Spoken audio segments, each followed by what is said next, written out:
ಆದ್ರೆ ಇನ್ನೊಂದು ಕಡೆಯಿಂದನೂ ನೋಡಿದ್ರೆ ನಮ್ ಕಣ್ಣಕ್ಕೆ ಕಾಣಿಸ್ತಿರೋದು ಕರೆಕ್ಟ್ ಅಲ್ವೇನೋ ಅಂತ ನನಗನ್ನಿಸ್ತಿದೆ. ನೀವು ಮಾತಾಡ್ತಿರೋದು ಸೀನು ಬಗ್ಗೆನಾ? ಆದ್ಯ ಬಗ್ಗೆ ಕೂಡ. ಆದಿತ್ಯನ ಮದುವೆ ಆಗ್ತಿರೋಂಥ ಹುಡುಗಿ ಸೀನು ಜೊತೆ ಮಾತಾಡೋದು ಅಷ್ಟು ಚೆನ್ನಾಗಿರಲ್ಲ ಅನ್ಸುತ್ತೆ. ಸೀನುನ ಮನ್ಸಿಂದ ಪ್ರೀತಿಸ್ತಾ ಇರೋ ಆದ್ಯನ್ನ ಆದಿತ್ಯನ ಜೊತೆ ಮದುವೆ ಮಾಡಬೇಕು ಅಂತ ಅನ್ಕೊಂಡಿರೋದು ನಿಮಗ್ ಸರಿ ಅನ್ಸುತ್ತಾ ಕಿಶೋರ್? ಇದ್ರಲ್ಲಿ ಅನ್ಸೋದೇನಿದೆ? ಆದ್ಯ ಕೂಡ ಆದಿತ್ಯನೇ ಮದುವೆ ಆಗ್ಬೇಕು ಅಂತಿದ್ದಾಳಲ್ವಾ? ಅನ್ಕೊಂಡ್ಲು, ಆದ್ರೆ ಅವಳು ಇಷ್ಟಪಟ್ಟು ಅಲ್ಲ ಅಲ್ವಾ ಕಿಶೋರ್? ಈಗೊಂದು ವೇಳೆ ಆದಿತ್ಯನ ಮದುವೆ ಮಾಡ್ಕೊಂಡ್ರು ಅವಳು ಸಂತೋಷವಾಗಿರ್ತಾಳೋ ಇರಲ್ವೋ ಕಿಶೋರ್? ಮೊನ್ನೆವರೆಗೂ ಸೀನು ಮತ್ತೆ ಆದ್ಯಂಗೆ ಅಡ್ಡವಾಗಿ ಚಾರು ಇದ್ಲು. ಈಗ ಚಾರು ಇಲ್ವಲ್ಲ.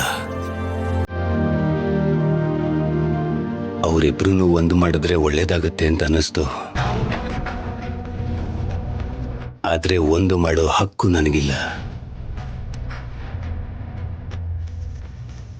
ಆ ಹಕ್ಕು ನಿನ್ ಕೈಲಿರೋದಕ್ಕೆ ಹೇಳ್ತಾ ಇದ್ದೀನಿ ಕಿಶೋರ್.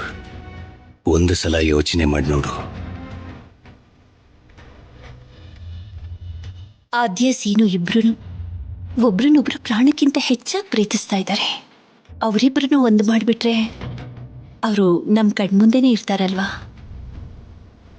ಇರ್ತಾರೆ ಅನ್ನೋ ಗ್ಯಾರಂಟಿ ನನಗೆ ನೀವು ಕೊಡೋದಕ್ಕೆ ಸಾಧ್ಯನಾ ಜಾನಕಿ ಅವರೇ? ಕಿಶೋರ್ ಅವರೇ, ಹೌದು, ನನಗೆ ಆದ್ಯನ್ ಪ್ರೀತಿ ಮೇಲೆ ನಂಬಿಕೆ ಇದೆ, ಆದ್ರೆ ಸೀನು ಕ್ಯಾರೆಕ್ಟರ್ ಮೇಲೆ ನಂಬಿಕೆ ಇಲ್ಲ.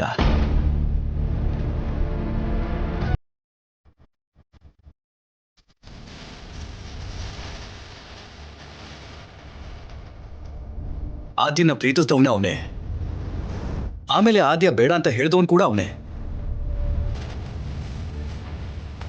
ಚಾರುನ ಮದುವೆ ಮಾಡ್ಕೊಂಡಿದ್ದು ಅವನೇ. ಮದುವೆ ಮಾಡ್ಕೊಂಡಾದ ನಂತರ ಮತ್ತೆ ಆದ್ಯ ಬೇಕು ಅಂತ ಹೇಳ್ತಾ ಇರೋದು ಕೂಡ ಅವನೇ. ಈಗ ಚಾರು ಅವನ ಜೀವನದಿಂದ ಹೊರಟಾಗಿದ್ದಾಳೆ, ಕರೆಕ್ಟೇ. ಆದ್ಯನ್ ಕೊಟ್ಟು ಮದುವೆ ಮಾಡ್ತೀವಿ.